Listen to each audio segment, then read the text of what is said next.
Pai, do Filho e do Espírito Santo. Amém. Vinde, Espírito Santo, enchei os corações dos vossos fiéis, acendei neles o fogo do vosso amor. Enviai o vosso Espírito, tudo será criado.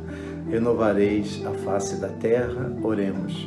Ó Deus, que instruíste os corações dos vossos fiéis, com a luz do Espírito Santo, fazei que apreciemos retamente todas as coisas, segundo o mesmo Espírito. Gozemos sempre da sua consolação. Por Cristo, Senhor nosso. Amém. Bom dia, meu irmão, minha irmã. Paz de Jesus no seu coração. Nosso cafezinho hoje continua sobre a vocação do homem, a vida no Espírito. Catecismo da Igreja Católica. Amém? Hoje vamos falar do artigo 5, a moralidade das paixões. No artigo 1763 e seguinte. O termo paixões pertence ao patrimônio cristão. Os sentimentos ou paixões designam as emoções ou movimentos da sensibilidade, que inclina alguém a agir ou não agir, em vista do que é experimentado ou imaginado, como bom ou mal. Então as paixões, nascem dentro de nós. Elas precisam ser refreadas, não é? Claro, quando é uma paixão boa, com de bom discernimento, tudo bem. Mas quando não é, ela pode nos levar à ruína. As paixões são numerosas. A paixão mais fundamental é o amor provocado pela atração do bem. O amor causa o desejo do bem ausente e a esperança de consegui-lo. Este movimento se completa no prazer e na alegria do bem possuído. A percepção do mal provoca ódio, aversão e medo do mal que está por chegar. Esse movimento se completa na tristeza do mal presente ou na cólera que a ele se opõe. Amar é querer algo de bom para alguém. Todos os demais afetos têm sua fonte no movimento original do coração do homem para o bem. Só existe o bem que é amado. As paixões são mais se o amor é mau, boas se o amor é bom. Nós estamos cultivando o que no nosso coração? As paixões boas ou as paixões ruins? Claro que aquela força da paixão negativa é muito forte, que nos leva ao pecado, ao erro, à queda. Cuidado. Paixões e vida moral. Em si mesmas, as paixões não são boas nem más. Só recebem qualificação moral na medida em que dependem efetivamente da razão e da vontade. As paixões são chamadas voluntárias, ou porque são comandadas pela vontade, ou porque a vontade não lhes opõe obstáculo. Faz parte da perfeição do bem moral humano que as paixões sejam reguladas pela razão. Quem consegue, dominar as paixões, quem consegue dominar as suas inclinações, esse é o vitorioso. Por isso nós temos que rezar muito, pedir a Deus a graça atual para que a gente possa cada vez mais deixar que as paixões boas possam ser vitoriosas em nós e refrearmos, vencermos as paixões ruins. As paixões são moralmente boas quando contribuem para uma ação boa, e mais quando se dá o contrário. As emoções e sentimentos podem ser assumidos em virtudes ou pervertidos em vícios. Olha aí. Então, nosso coração, como foi falado no Evangelho deste domingo, tem joio, tem trigo. Então, qual a semente que a gente deixa vencer em nós? Por isso a gente precisa controlar nossas emoções, ordená-las. E quando elas estão desenfreadas, quando elas podem se tornar em vícios, temos que pedir a Deus a graça do seu amor, da força do seu Espírito para curar essas paixões doentias, não é isso? A consciência moral. O juízo da consciência, 1777, presente no coração da pessoa, A consciência moral lhe impõe, no momento oportuno, fazer o bem e evitar o mal. Julga, portanto, as escolhas concretas, aprovando as boas e denunciando as más. Quando escuta a consciência moral, o homem prudente pode ouvir a Deus que fala. Olha aí, tá vendo? Precisamos sempre ouvir a Deus antes de agirmos. A consciência moral é um julgamento da razão pelo qual a pessoa humana reconhece a qualidade moral de um ato concreto que vai planejar, que está a ponto de executar ou que já praticou. Será que esse meu ato foi bom? E eu falei bem ou mal de alguém? Eu vou falar bem ou mal de alguém, né? Eu posso controlar isso? Posso controlar minhas emoções? Posso controlar minhas reações? As ações, às vezes, a gente controla, né? Mas as reações, muitas vezes, são difíceis. Em tudo que diz e faz, o homem é obrigado a seguir fielmente o que sabe ser justo e correto. Fazer sempre o que é certo, não é? A dignidade da pessoa humana implica e exige a retidão da consciência moral, 1780. A consciência moral compreende a percepção dos princípios da moralidade, sua aplicação a circunstâncias determinadas por um discernimento prático das razões e dos bens, e, finalmente, o juízo feito sobre atos concretos a praticar ou já praticados. Então, a gente precisa ter o controle, não é? O veredito do juízo de consciência continua sendo um penhor de esperança e misericórdia. Atestando a falta cometida, lembra a necessidade de pedir perdão, de praticar novamente o bem e de cultivar sem cessar a virtude com a graça de Deus. Então é necessário, quem tem a consciência limpa, termos a luz de Cristo para sabermos o que é certo e o que é errado. A consciência deve ser educada e o juízo moral esclarecido. Uma consciência bem formada é reta e verídica.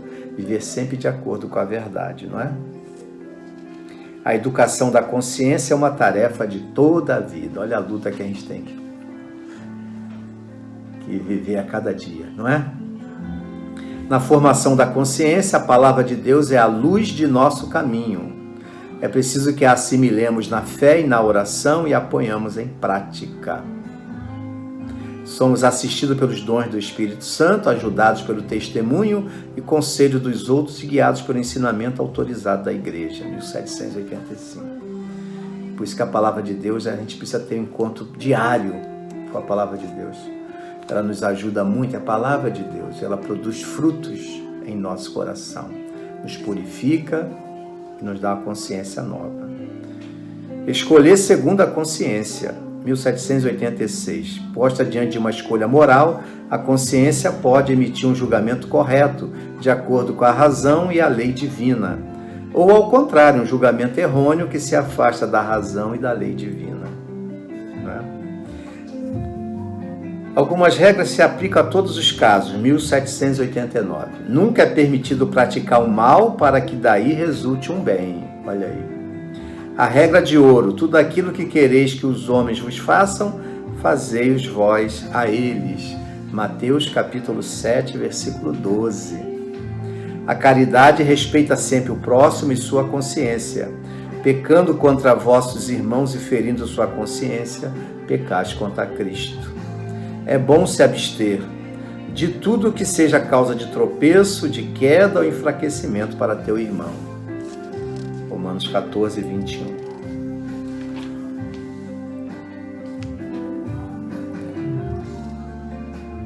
A consciência boa e pura é esclarecida pela fé verdadeira, pois a caridade procede ao mesmo tempo de um coração puro, de uma boa consciência e de uma fé sem hipocrisia. 1 Timóteo 1,5. Vamos dar um pulinho agora para as virtudes, no artigo 7º. As virtudes humanas, 1804. As virtudes humanas são atitudes firmes, disposições estáveis, perfeições habituais da inteligência e da vontade que regulam nossos atos, ordenando nossas paixões e guiando-nos segundo a razão e a fé. Propiciam assim facilidade, domínio e alegria para levar uma vida moralmente boa. Pessoa virtuosa é aquela que livremente pratica o bem. Somos virtuosos? Estamos procurando ser virtuosos? Coragem, vale a pena. As virtudes morais são adquiridas humanamente, né? 1805. 4 virtudes têm um papel de dobradiça, que em latim se diz cardo, cardines. Por esta razão são chamadas cardeais. Todas as outras se agrupam em torno delas. São a prudência, a justiça, a fortaleza e a temperança. 1806. A prudência é a virtude que dispõe a razão prática a discernir em qualquer circunstância nosso verdadeiro bem e a escolher os meios adequados para realizá-lo. 1807. A justiça é a virtude moral que consiste na vontade constante e firme de dar a Deus e ao próximo o que lhes é devido. 1808. A fortaleza é a virtude moral que dá segurança nas dificuldades, firmeza e constância na procura do bem. Maravilha, né? Que eu e você sejamos fortes. E a temperança, 1809, é a virtude moral que modera a atração pelos prazeres e procura o equilíbrio no uso dos bens criados. Estamos sendo bem temperados nas nossas escolhas do dia a dia? No comer, no beber, no falar, no agir? As virtudes humanas adquiridas pela educação por atos deliberados e por uma perseverança sempre retomada, com esforço são purificadas e elevadas pela graça divina. Com o auxílio de Deus, forjam o caráter e facilitam a prática do bem. O homem virtuoso sente-se feliz em praticá-las. As virtudes teologais, né?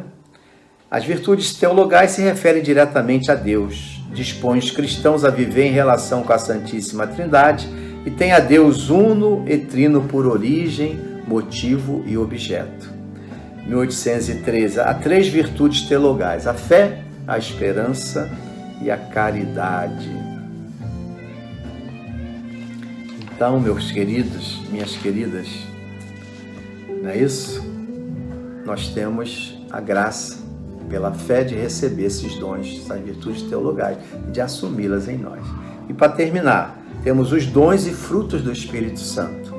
Os 7 dons do Espírito Santo são sabedoria, inteligência, conselho, fortaleza, ciência, piedade e temor de Deus. Não é?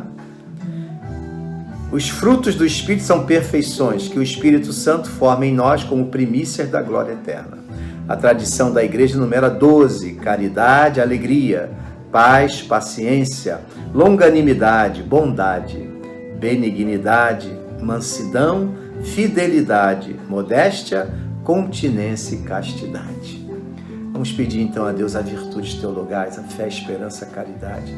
Vamos pedir o dom do Espírito Santo. Vamos pedir os frutos do Espírito Santo sobre nós, sobre nossa família. Vamos perseverar no bem, tá bom? Procurar o que é bom, renunciar o que é ruim, o que é uma paixão mal, que leva à depreciação do outro, a falar mal do outro, a provocar discórdia, desunião, brigas, ofender o irmão, não é isso? Vamos pedir a Deus a graça de criar em nós um coração puro, simples, humilde, como o coração de Jesus. Peçamos então à Virgem Maria, nossa Mãe, que nos auxilie nessa difícil tarefa de viver todos os dias as virtudes de Deus. Ave Maria, cheia de graça, o Senhor é convosco. Bendita sois vós entre as mulheres, bendito é o fruto do vosso ventre, Jesus. Santa Maria, Mãe de Deus, rogai por nós, pecadores, agora e na hora de nossa morte. Amém. Sobre você a bênção do Deus Todo-Poderoso, Pai, o Filho e o Espírito Santo. Amém. Fé e confiança em Deus. Paz e bem.